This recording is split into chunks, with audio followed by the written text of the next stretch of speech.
Hello, my name is AJ Fox. I'm pretty sure I'm supposed to be up here, but I gotta find my point in the script. Yeah, you wanna come too? Okay. My name is AJ Fox. I use they, them pronouns. I am a very freckly, redheaded person wearing, for some reason, green pants and a blackish green shirt. I like the rainbow on it. You like the rainbow on it? This is my friend Nearing. Nearing uses she, her pronouns and is But dressed. I changed my name to Pinkie Pie, and I Pinkie Pie.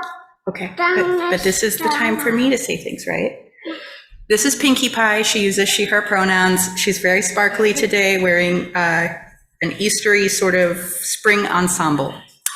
I am the Director of Religious Education here at First UU, and I'm so grateful to be in this shared space with you this morning. Today, some of us are working on coloring feathers where we are in our spots.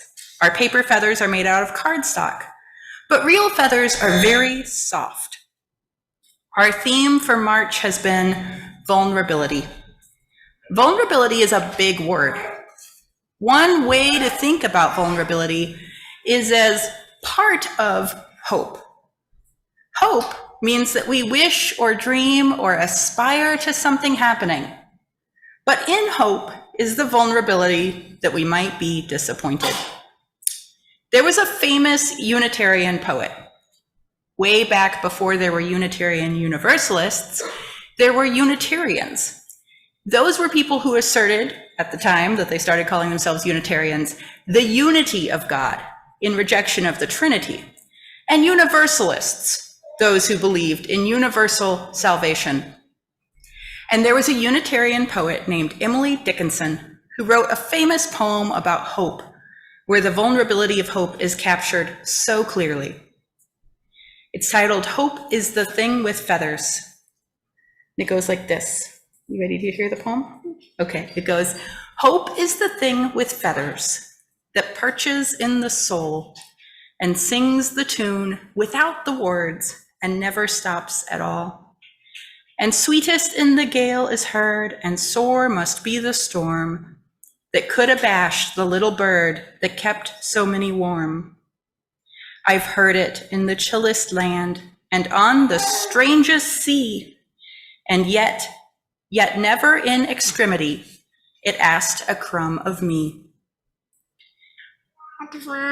A crumb. It never asked a single crumb. It never asked anything. Okay, so remember, when we hope, we do expose ourselves. We engage in the feeling of vulnerability, but without that vulnerability, we could not feel hope. So we color the feathers today, and if you color more than one, feel free to share it with somebody else that might need a little hope in the congregation. And for those of you that have never listened to the We're going a little off script from UU Values here. This is more like Ozarkian roots. If you've never heard the Trailer Bride recording and arrangement of this poem by the same name off of Bloodshot Records, you really should. It's lovely. Trailer Bride, Hope is the Thing with Feathers. It's a lovely kind of banjo-y sort of rendition. All right. And with that, I'm going to turn it back over to Dacia, who's going to introduce Kathy English to us today.